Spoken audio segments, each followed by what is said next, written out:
Amin'ny fifina lehibe indray no iarahantsika ny amin'ny zao anio zao fotoana indray ity voatokantsika andrenesana ny tenin'ny marina, ny tenin'ny hatsarana ka dia miraso tsiketra samy hotahiny mosoary atao fanombohana. Ataontsika aloha hiariva vavaka hametraka ny teny rehetra indray am-pelatanana an'ilay avo indrindra, ilay tompony hery sy ny fahefana amin'ny lanitra sy ny tany. Ny fampianarana androany moa dia araka ny laharana hitantsika hoe haratra dia haratra ny Amerikanina sy ny OTAN. Fa ny tena mipetraka amintsika be dia be ny olona mety mametraka hoe aiza ny ampitombona an'izany. Za ve dia mametraka izany teny izany? Za ve dia mba marina izany teny izany? Hametraka an'izany daholo tsika rehetra hoe tsy mitombo anga izy izany teninao izany e. Dia izay mihitsy nefa ny lazaiko hoe tena mitombona ary misy mihitsy.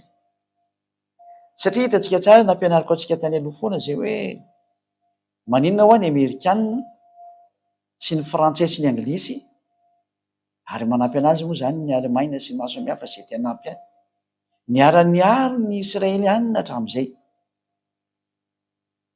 Raha vao andeha hanafika anazy ny Iranianina dia miaro foana ny Amerikanina. Nga tsy hitany hoe miatra ilay tenin'Andriamanitra ny dikan'izany. Io nge ilay tenin'Andriamanitra ny hoe ambeny tahaka ny fiambina ondry kely izy. Reo nge vakintsika ara izay teny izay ao amin'ny bokin'i Jeremia. Tsy andeha mamaly ny fanontaniana hoe mba dinio ity sary ity fa matoa nge misy ity dia tsy azonao lavina nge ilay teny ny dikan'izay. Jeremia 31:10 jerefantsika izay. Jeremia 31:10 ny 9:20 vakintsika amin'ny alalan'i Joshua. Izao no voalaza ny teny. Miaino ny teny ny avay ianareo jentilisa. Izany hoe ny atao jentilisa izany dia ny atao hoe olona ankoatran'ny Israelianina rehetrarehetra izany. Isan'izany ny Amerikanina, ny Frantsay, ny Anglisy, ny firenendehibe moa izany tena voadona tamin'ity. Ary torohany amin'ny tany amorontsiraka ny lavitra any ka ataovy hoe izay nampielyn'i Israely no aoka hanangona azy indray sady hitandrina azy toy ny fitandrin'ny mpiandry ondry ny ondriny. Izany hoe reo rehetra izay nampielyn'i Israely any amin'ny tany any dia anjaranareo mamerina an'ireo Israelianina ireo ary ambeny tahaka ny fiambina ondry io. Izay izany voalazan'ny tenin'Andriamanitra. Dia hitanao tsara fa niatra ange izany teny izany. Tsy mahafantatra an'izany aho, averiko indray ny teniko hoe tsy mahafantatra an'izany teny izany zao ny président américain Joe Biden. Tsy mahatakatra an'izany koa zao ny président français Emmanuel Macron. Dia tsy mahafantatra an'izany koa zao ilay premier ministre sy ny mpanjaka Anglisy. Tsisy maraka an'izany zao zareo. Nefa dia tenin'Andriamanitra mivandravandra be io. Dia nataon'izareo tokoa nge io.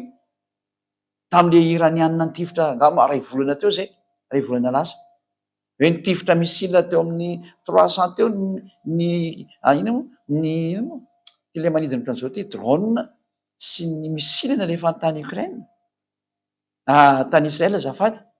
Dia niambina ny Amerikanina sy ny Frantsay, ny OTAN niara-niambina ny Israelianina tao. Ary tena zara raha nisy tafiditra tao ary tsisy tao Israel ny fitaovam-piadiana jentifirina bala zany.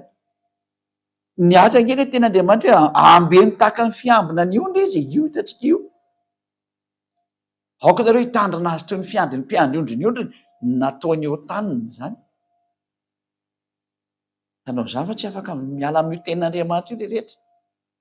Ary hoe averenao amin'ny tanina izy, naverin'ny OTAN ange, naverin'ny SDN izy tamin'izany, Société des Nations, izay moa tiako teny.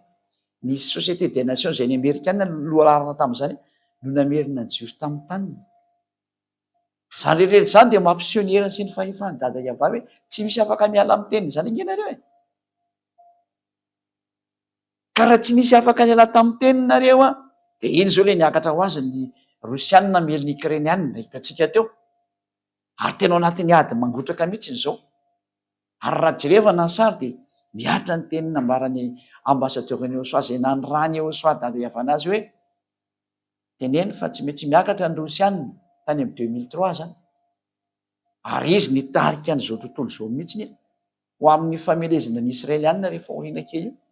Ka normalina be nge ny sary satria narovany Amerikanina ny Israelianina dia rehefa ho resy amin'izay ny Amerikanina zany amin'izay fomba hanjoana azy ao, izay samy hoe inona ny anjoana azy, hitanareo izao tsy maintsy hitsangana ho azy ny Rosianina mely anazy satria efa loniloniny zareo Rosianina nge io Israelianina io e. Ny Israelianina zay mamely ny Arabo io fa loniloniny Rosianina io. Ka ny aza mba maharesy eo ihany io Rosianina io. Kanefa ny dia efa tsy maintsy mandresy satria efa lalàna zany. Efa didina voaka ny Dada Iava, efa nampianariny ambasadorany Iosoa zay ady ampitondra ny teny Iosoa ary mampianatra ny fanazavana ny tenin'ny mpaminany rehetrarehetra, manoro ny olona hoe teny zavatra hitranga mandray ianao Araba soa tsy mandray ianao ny teny tsy maintsy miatra. Dia Rosianina midaroka ny Ukraina tena tsy hita tao iny io, ary io tsy ataonareo iny zany io. Mamaly be ny olona any amin'ny fampianarana nandeha hoe tena tsy mety, aiza ny aparesy ny Amerikanina zany. Aleo ny tenin'Andriamanitra meko anao sady foy kely ny fampianarana androany. Ity indray le tenile namoaka an'le teny rany hoe miakara Rosia, izy nitarika ny fiainana manikambana ary mbola Rosia ny anangona ny Afrikanina zay efa miangona miaraka amin'io. Ifa nampianariko antsika iny, mbola resantsika manaraka mihitsy zay hoe miakara ianao ry Afrika, fandresantsika mbola aveantsika mihitsy zay. Fa eto anao dia mbola maheno hoe haratra ny Amerikanina sy ny OTAN. Raha vika antsika ny bokin'ny Zakaria, ary io ny amarana antsika anazy aloha ny androany, dia samy mieritreritra indray nareo fa tahaka ny natanteraka ny teny Jeremia mpaminany verina amin'ny tany ny Jiosy naveriny SDN tamin'ny taona 1822 ary nambenan'ny OTAN kosa zareo nitarihany Amerikanina nanomboka tamin'ny taona firy koa iny, tamin'ny taona 2024 no teny hita farany teo volana 2024 volana avril angambany zay resy avril 2024 teo iny, tsy haiko na firy iny fa teo voalondroan'ny volana avril teo angambany izy iny, 5 avril angambany izy iny, tsy tadidiko fa ohatra manodidina am'izay hoe tanteraka ny tenin'Andriamanitra ny dikan'izay hoe io ary fa tena nambenana koa ny Israelianina dia mbola hamaly ary ve ianao, dia mbola hamaly ary ve ianao zany teny zany. Dia le zavatra raha tanteraka soamantsara. Dia tia le teny ho tanteraka aminareo Zakaria 12 vaketsika amin'ny andininy voalohany ka hatramin'ny fahatelo. Zakaria 12 1 ka hatramin'ny 3, 1 ka hatramin'ny 3. Jerevantsika ny teny anao zay manaraka ny fampianarana zany. Teny faminaniana avy tamin'ny Ava ny amin'ny Israely, hoy Ava izay namelatra ny lanitra sy manao ny fanorenan'ny tany. Misy olona miteny hoe iza ary olona miteniteny foana ve? Tsy miteniteny foana fa tena milaza ny tsy maintsy tanteraka. Ary tsy mpaminany fa mbola ambony mpaminany. Izy ny atao hoe zandriny Iosoa ary zanaka ny dada Malalay Ava. Zao hitanao zao izy ao. Tsy azo notoerina ny teninay satria teny ilay namorona an'izao tontolo izao nge io teny io e. Ilay namorona an'izao tontolo izao tia miteny aminao ty. Dia tia ny zandriny Iosoa ilay namorona, dia tia ny zanaky ny dadanay Ava. Te hitany masonao ty. Tsy azo notoerina io teny io. Tsy azo notoerina oviana mihitsy. Tsy maintsy miatra ny teny ary tonga ny fahatanteran'ny teny dia tsy maintsy miatra ny teny. Voalaza ny teny, izao no lazainy Ava, izay mamelatra ny lanitra sy manao ny fanorenan'ny tany ary mamorona ny fanan'ny olona ao anatiny. Izy ny mamorona ny fanany ao anatinao. Indro izao anao an'ny Jerosalema ho kapoaka mampiraikiraiky ho an'ny firenena rehetra manodidina hateo aloha. Iza milaza fa tsy miraikiraiky mihitsy izao ny firenena fa manodidina ny Israela amin'izao tsika miteny izao. Raha manaraka vaovao ianao sy mahafantatra hoe géopolitika, indrindra ho an'ireo mpandinika ireo, dia tokony mahafantatra mihitsy fa mikorotana anie Moyen-Orient zao e. Mikorotana anie amin'ny faritra Israela. Izany ange mahatonga ny Joe Biden sahirana amin'ny mamany problème ao Israela sy ny ao amin'ny Gaza io e. Izay mbola resantsika lalina eto mihitsy hoe aiza ke ny tenin'Andriamanitra mamaritra an'izany. Efa miteny taminareo fa ny tenin'ny dadako ny tsy maintsy miatra eto, Ava. Ary ny tenin'ny zoko tsy maintsy miatra eto satria zanaka ny dada Ava. Izy ny nanaovana an'izao tontolo izao. Ary tamin'ny alan'io zoko Iosoa io no nanorenana an'izao tontolo izao. Izy ny namorona an'izao tontolo izao araka ny baiko ny dada Ava nomenana azy. Azaiko antsika rehetra mihitsy izay. Tsy maintsy miatra ny teny na tiana na tsy tiana. mikorotana mihitsy zao toa zao, miraikiraiky mihitsy ny firenena rehetra manodidina ny Israel. Tena mikorotana mihitsy ny Jordanie, mikorotana Iran, mikorotana ny iza moa le eo ambony eo, Syrie, mikorotana Liban, ty zao mikorotana Gaza, ny bande de Gaza ray manontolo iny mikorotana, nefa ny tareo arabo palestiniana daholo ny tao. Tena mikorotana daholo ny rehetra zao. Mikorotana ny Iraka, ny arabo moa dia efa mikorotana daholo, mody maty daholo ny sasany, mody tsy mikorotana io fa ny arabo samy arabo zany iny mifankatia. Adio tsara zany, tsy misy arabo hiady amin'ny arabo zany, zany tsy miexiste zany. Saingy mbola tsy afaka mihetsika zareo dia zany mahatonga anazy ohatrany hoe mody milaminamina, mody makamaka koa. Fa nareo tsy tia ny arabo zany, ho anareo rehetra tandrefanireo, fa tsy atakalo ny any Rosia zany nareo. Tenin'Andriamanitra nge miteny an'izany koa zay. Fa nampianariko anareo nge zany. Tsy afaka manohitra ny tenin'Andriamanitra zany nareo. Hitantsika tsara zao hoe mikorotana. Izany no tonga ny Andriamatoa Joe Biden zao farany teo. Tezitra be tamin'ny Israeliana izy dia tsy nentina ny mitovam-pidiana intsony. Ianareo nge tena lasa nakotana an'ity tany ity mihitsy ny amin'izao tontolo izao e. Satria tsy voafehin'ny Amerikana intsony. Ary iny olona ao amin'ny Ukraine sy Rusiana, tsy tena izay naovana azy. Eto koa mbola hisy zava-toza mavoaka ny Israeliana miaraka amin'ny manodidina eo. Tsy vita intsony ty izy Joe Biden, président Amerikana. Tanao amin'izany fa tena mikorotana mihitsy izao tontolo izao e. Dia eo amin'izay ary satria efa hitanao fa mikorotana izy io tsy misy mahalamina an'io zany. Tenin'ny dadako io, tsy maintsy miraikiraiky ny firenena rehetra manodidina ny Israel. Io hitanareo io ndreka avaketsika mihitsy. Teny faminaniana avy tamin'ny havaniny amin'ny Israel ka Israel ty resana aty. Indro anao izy ataoko kapoaka. Atao hoe kapoaka zany dia tena zany hoe ohatran'ny kapoaka ma ao ny rano dia misotro rano ny olona rehefa misy zatra hohaniny. Ty zany kapoaka ty rano mampiraikiraiky ny firenena rehetra manodidina. Zay ny zatra hitranga io. Rano zany hoe zatra mitondra loza ny dikan'izany. Ary ny Joda koa hiaran'izany aman'ny nanaovana fahirana amin'ny Jerosalema. Miatra amin'ny Israel ray manontolo zany ty. Fa tsy koa ny Israel rery ka Joda afaka, ny hoe Joda vo dia Israel afaka. Miara vo daholo nareo ka Israel amin'izao tsika miteny zao zany sary zany. Andininy fahatelo ary amin'izany dia Jerosalema dia ataoko vato mavesatra ho an'ny firenena rehetra ka haratra dia haratra izay rehetra mivesatra azy. Io le izy io. Haratra dia haratra izay mivesatra any Israel. Ataoko sary zany izy dia azonareo tsara amin'izay izy. Iza moa zany, ina moa zany dikan'io sary io dia ataoko sary le izy ho an'izay mahita sary moa zany dia afaka mijery tsara. Hitanao tsara fa tena mampianatra zavatra mpitiavana be izay aty mamonjy ny olombelona hoe tsy azo lavina ny teny mandeha. Indrindra fa ianao izay milaza fa mitazona ity soratra masina ity. Tena ndanake vakio no nampianariko anao teo. Tsisy may an'izany raha tsy ny avy any amin'ny lanitra foana mamerina hoe jereo ty sary ty. Raha amin'izao ny herin'ny Amerikana sy ny Frantsay sy ny OTAN zao dia tsy misy olona say teny an'izany. Fa ziady ambasidravan'io soa. Tena sary manamafy fa mitrangy io teny io. Tsy misy tanteraka io teny io satria zay ny fahamarinana. Ty zany ny Israeliana ty. Ty le hoe vato mavesatra. Io izy io, Israeliana.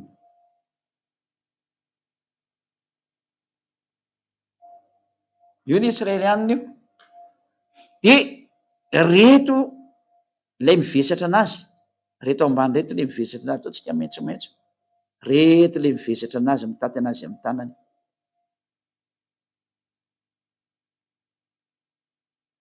Reo ilay misiporte anazy. Izy reto misiporte anazy reto, ny OTAN no misiporte anazy amin'izao tsika miteny zao izay tarihan'ny Amerikana. Azao fa diso ny teniko samy jereva ny tokantrano ao nareo iza no mibaby anazy amin'izao tsika miteny zao. Ny Amerikana numéro 1 amin'io.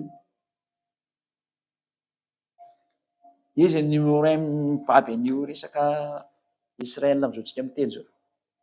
Hitantsika mihitsy tamin'ny babeny Israel tamin'izy niaro anazy teo. Zay rehetra ataon'ny Israeliana dia tsy maintsy ny Amerikana no mibaby an'io foana. Tsy maintsy izy foana no mibaby an'izay ataon'ireo. Na dia ho teritra azy tontolo zao dia tsy miraharaha mihitsy ny Israeliana fa ny ataony ihany dia ny Amerikana no mibaby ny rehetra izay ataon'ny Israeliana. Miara mahita an'izany ange tsika. miara-mahita an'izany tsika fa marihana fototra be zany.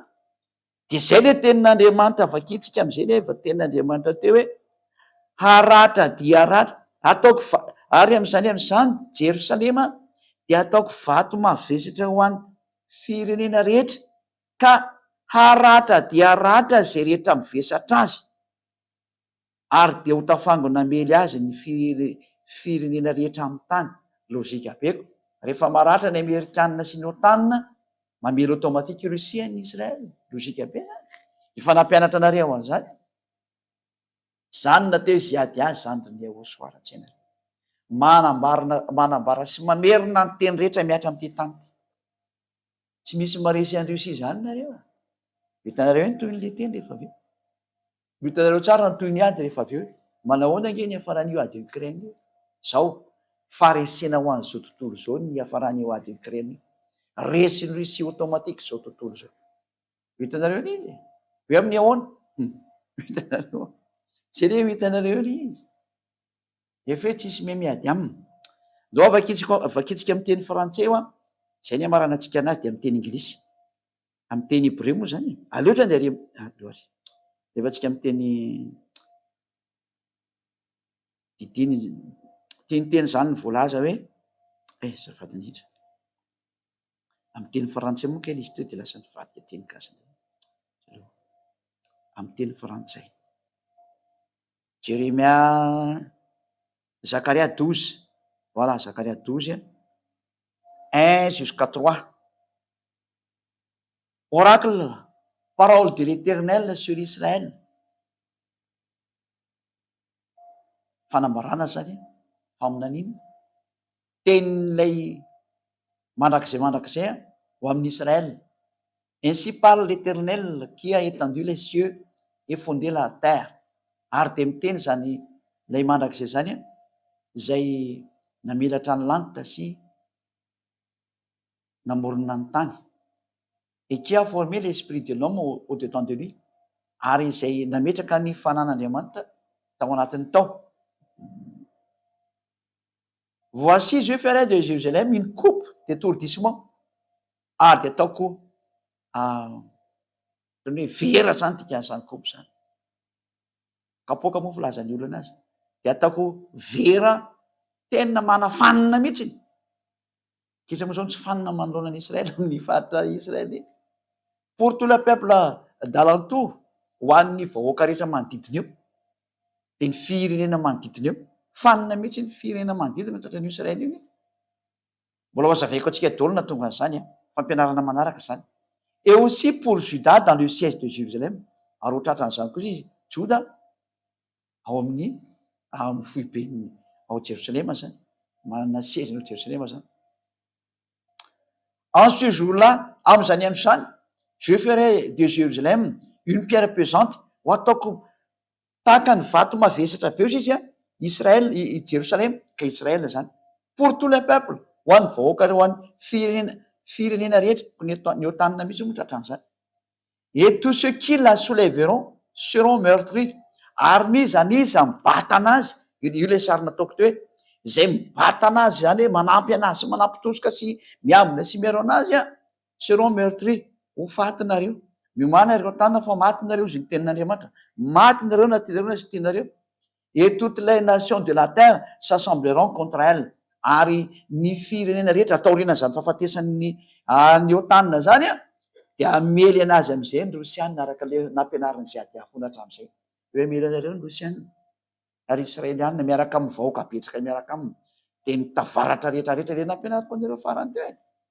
Ny fampianarana larana fito ambin'ny folo. Andanina jerevo ny fampianarana larana fito ambin'ny folo. Ary manome conseil ny olona rehetra izay mandray ny fampianarana, aza atao zara famiany ny fampianarana. Hoe mihaino kely 2 minitra na 2 seconde dia lasa mandeha. Enoy tsara hatramin'ny farany dia arao daholo ny fampianarana ao anatin'io panier io. Ao amin'ny Yaoshua TV. Ninina napetraka tao vakinareo satria tonga ny andro farany. Enoy dia vakio fampianarana io dia alalino dia arao tsara fa famonjenanao ny dikan'io. Aza miaraka amin'ny Andriamanitra mampanota fa zavatra tsy izy iny. Ilay Andriamanitra mahafaka amin'ny fahotana ihany no izy dia izao toy izay ady azy ao. Raha izay aloha ary andao vakitsika indray ny amin'ny teny hébreu izay misy teny anglisy. Dao misy fihatoran jiosy zany dia misy miteny tsy ao anatin'ny teny hebreo zany mampimena mihitsy nge ny olombelona sasany rety eto olombelona kely e tena misy mahampime mihitsy ny tena izy zay moa zany Zakaria voilà Zakaria na hoe Zekaria teny amin'ny teny hebreo zany iasa fihatoran jiosy ty fitinareo tsara Hébreu masoretic test io Hébreu masoretic test zany hoe teny hebreo zany bokyny hebreo ny dikan'izany de vakitsika ny Zakaria 12 vakitsika amin'ny teny hebreo zany de miomana koa ny israelianina nareo mihitsy atao mitandrina amin'ity teny ty ny tena izy fa nareo nge notratra ny ty zay ny toka hoe aza mba mitomany israeliana zany reto hita fa malagasy indreo io zany le teny hebreo ty io le toko voalohany io andiny voalohany moa azafady masady va iava al Israel no miava note shamaim viosed arets viotserotch adam bikro bikirbof zay no voalohany zay de vaketsika ndray ny faro hoen'le israeliana zay mandre any hoe tena misy teny hebreo ny teny an'izany kine anokia sam etrislaim safral ikalahim hamim saviva vgamalidoa ali ihuda ihey vamadzo ali Irosalaim no dikan'iny zany naretsika ty le fahatelo farany ty tsy maintsy vakitsika doriko vahia vayomahu asim et Irosalaim even mamasa ikalhamim kalamisheya sharot isharaki israetu vnesfo aleha kol goyez harets zany le teny hebreo zany zay rehefa nyvakitsika de andao vakitsika amin'ny teny hebreo am'zay amin'ny teny inglisy ny satria teny hebreo le vakitsika ataotsika amin'ny teny inglisy tsy konetsika amin'ny teny inglisy mba vakivakitsika io de manareo mahena zany the building of the old of Yahweh for Israel set Yahweh which stretched forth the heavens and laid the foundation of the earth and formed the spirit of man within him. Faro io zany le milaza an'le hoe le teny teo alao am'zay tsika hiditra an'le fahatelo fa lava be no tsika hiditra ato am'zay etsika ny fampiresaka tsara and in that day ary am'zany ao zany will I make Jerusalem hoe Jerusalem zany fiteny zareo fa Jerusalem zany izy ohatra hoe tena vakitsika amin'ny fomba milamina will I make Jerusalem a burdensome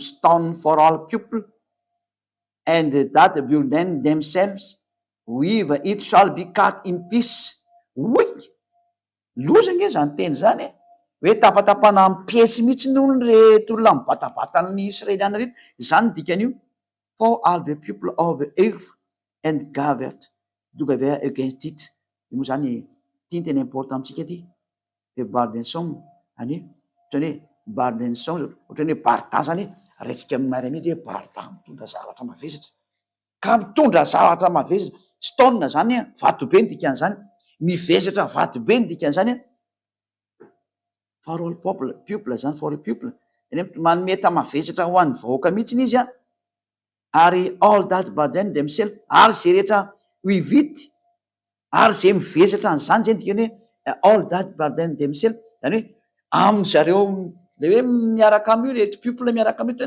zay mibatana azy all that burden themselves amin'ny heriny zareo zany izy ihany no mibata eo zany zareo zay mibata reo zany wivity amy zareo am'ty vato ty zany shall be cut in pieces dia ho voadididity voetiety tapatapaka ohatran'izao nareo faminenana ambaka ny Zakaria mpaminazy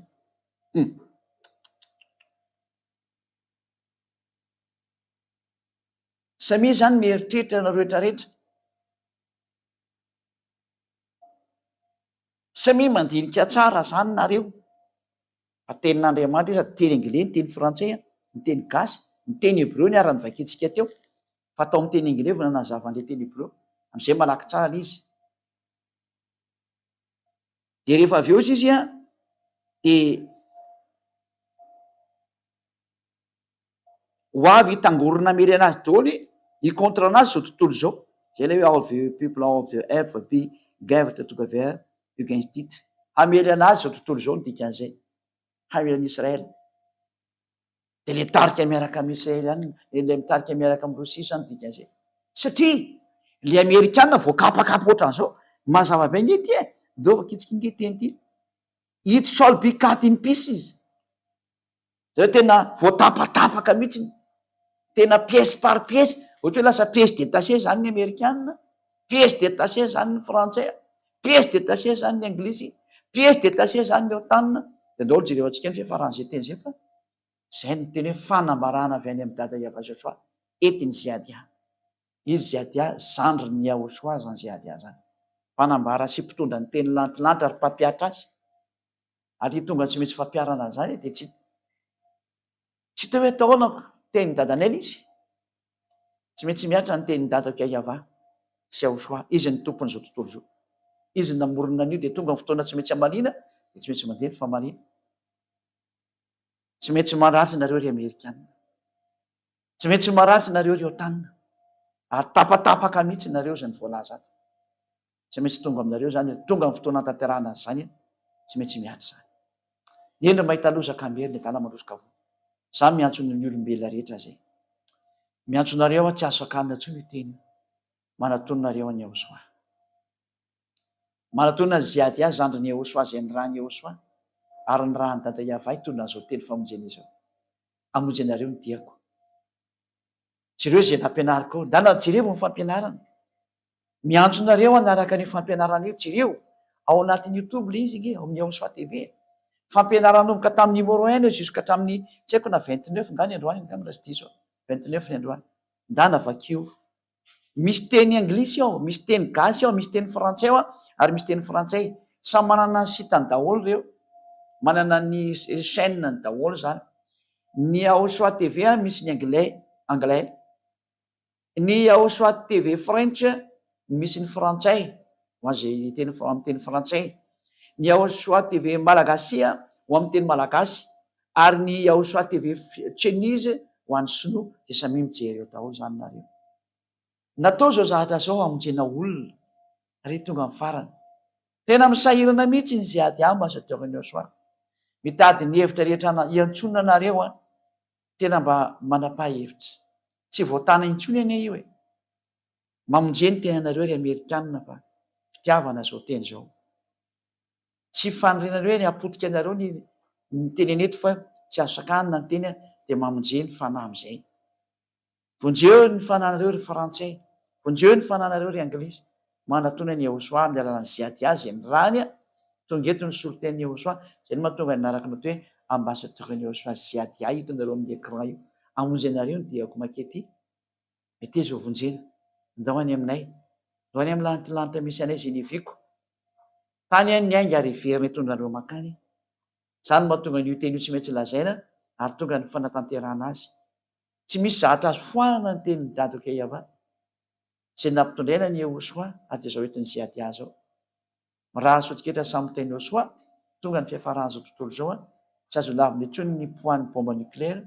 Tsy misy herina fiafana manahaka anazy intsony. Tonga ny fotoana mahaiza mitodika makany amin'ny Yahoshua amin'izay. Tsy misy maresy any Rosia zany.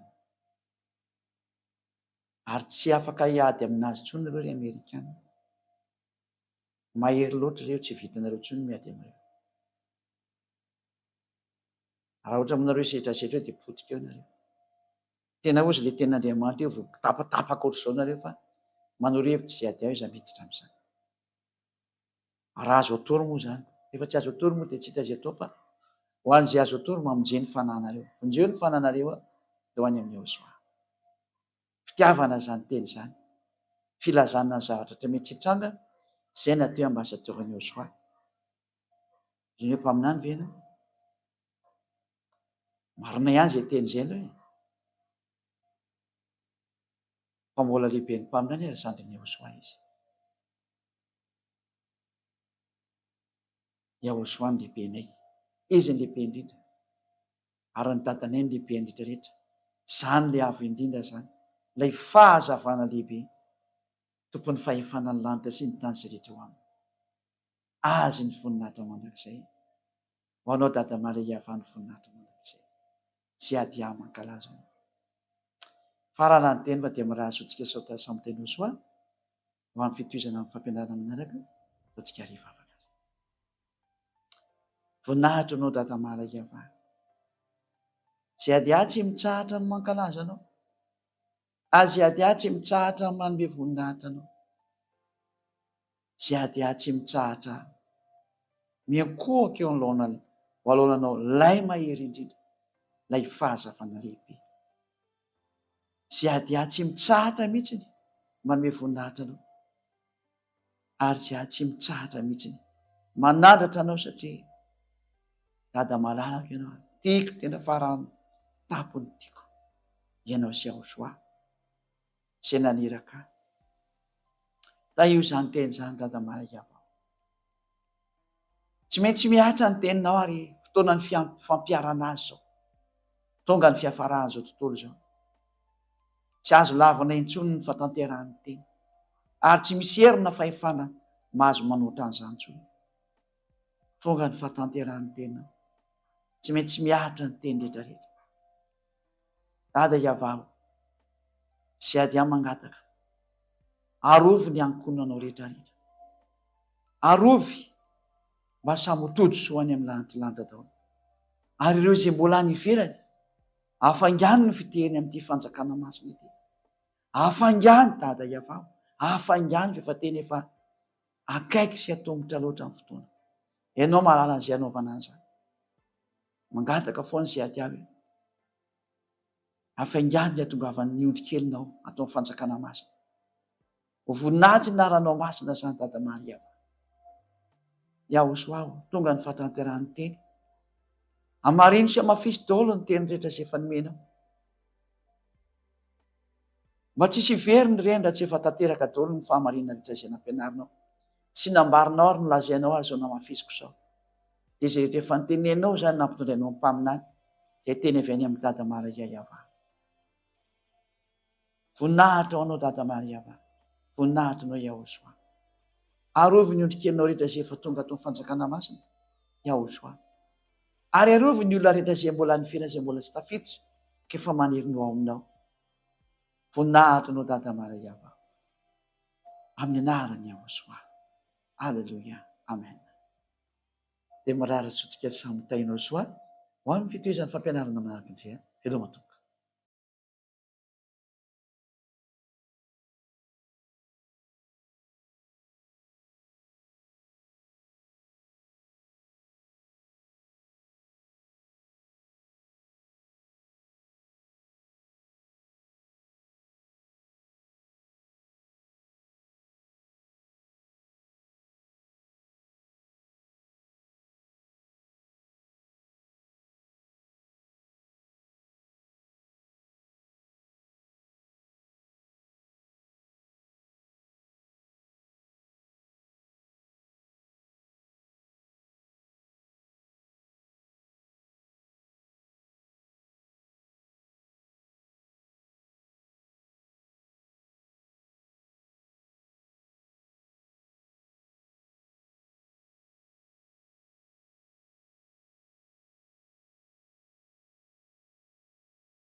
Great Feast of Priests, Great Feast of Priests, on the coming Saturday 7th and Sunday 8th of September. So come everyone.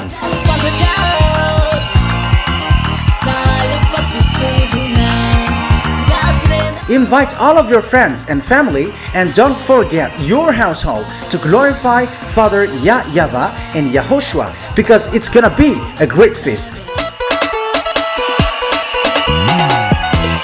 Yes, it's gonna be a great feast because Gentiles become priests of the Most High. So come everyone to join the feast with us. Great feast of priests, great feast of priests.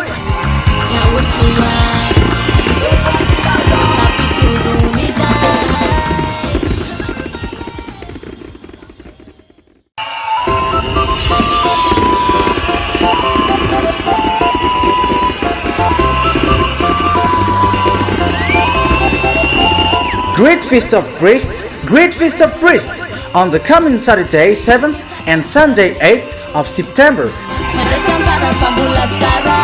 So come everyone.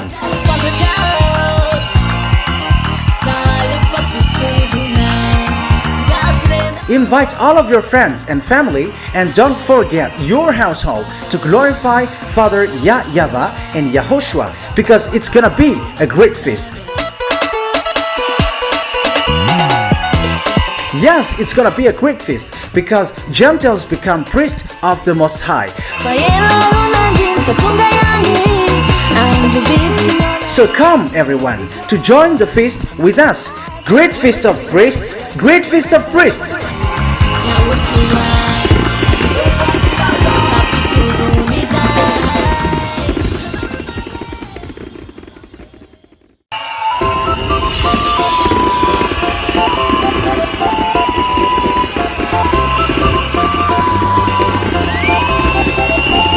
La grande fête des sacrificateurs, la grande fête des sacrificateurs, le samedi 7 et le dimanche 8 septembre prochain.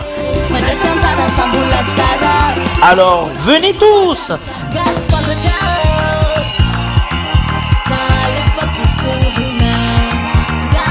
Invitez vos amis, votre famille et n'oubliez pas d'amener aussi vos proches pour honorer le Père Yahweh et Yahushua. Car c'est vraiment une grande fête. Une véritable fête, car ce sont les gentils eux-mêmes qui sont devenus des sacrificateurs du Très-Haut. Alors, venez tous célébrer avec nous la grande fête des sacrificateurs, la grande fête des sacrificateurs.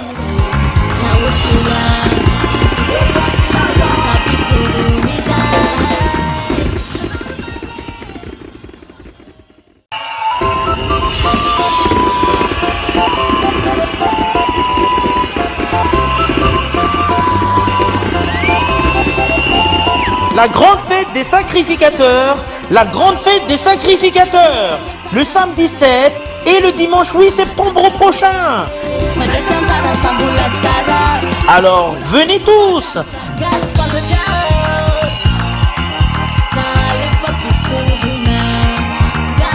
Invitez vos amis, votre famille et n'oubliez pas d'amener aussi vos proches pour honorer le Père Yahweh et Yahushua. Car c'est vraiment une grande fête. Une véritable fête, car ce sont les gentils eux-mêmes qui sont devenus des sacrificateurs du Très-Haut.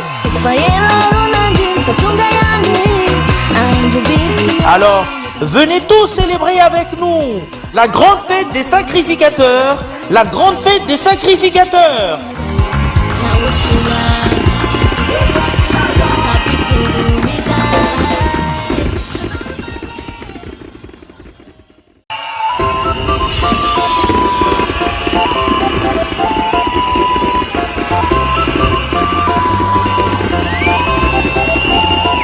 子孙们的盛会，子孙们的盛会，下周6 9月9日和周日9月8日。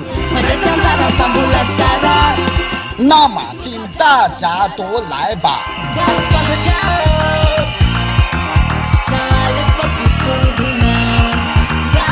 邀请你的朋友、你的家人。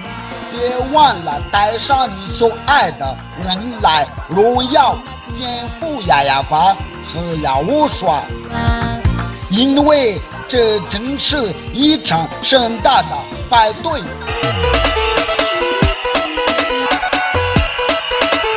这是一个真正的庆祝的活动，因为外邦人掌握了至高的知识，所以尽快来和我们庆祝吧，子孙们的盛会，子孙们的盛会。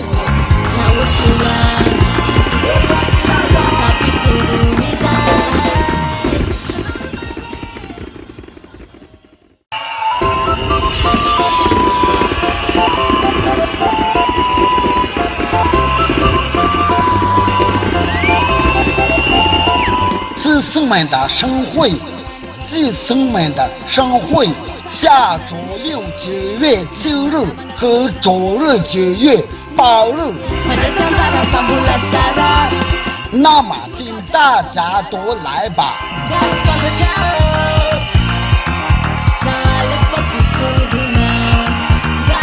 邀请你的朋友、你的家人，别忘了带上你所爱的人来荣耀天父亚亚法和亚乌刷，因为这真是一场盛大的派对。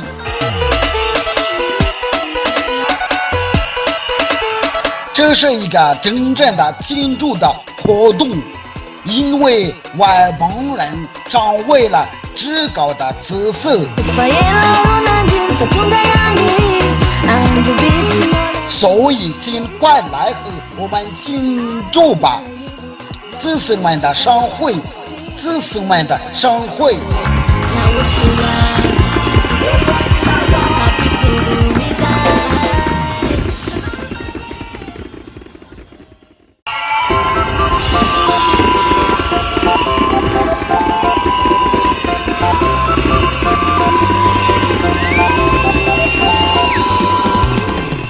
Piamzorona, fety piamsony. Ny asabotsy fa 7 sy ny alahady fa 8 ny volana septambra ho avy zao. Tongava daholo are!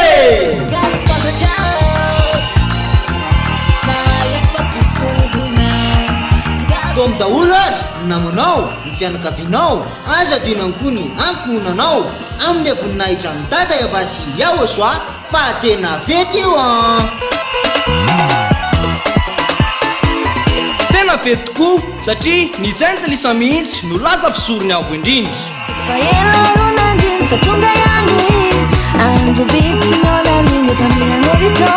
Koa atao daholo ary fety hiaraka aminay. Fety piamsorona, fety piamsorona.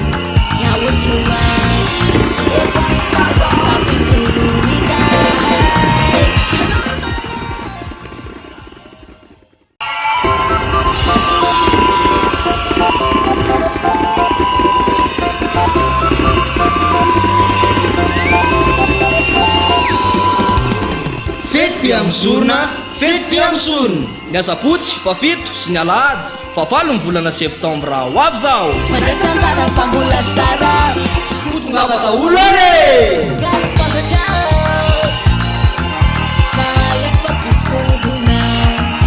Tom daholo ary namanao, ny fianakavinao, aza dinany koa ny ankonanao amin'ny voninahitra ny dada Yavasy Yahosoa fa tena fety io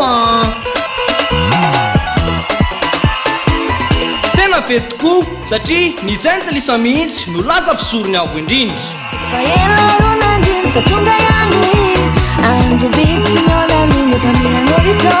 Koa atao daholo ary fety hiaraka aminay. Fety piamsorona, fety piamsorona.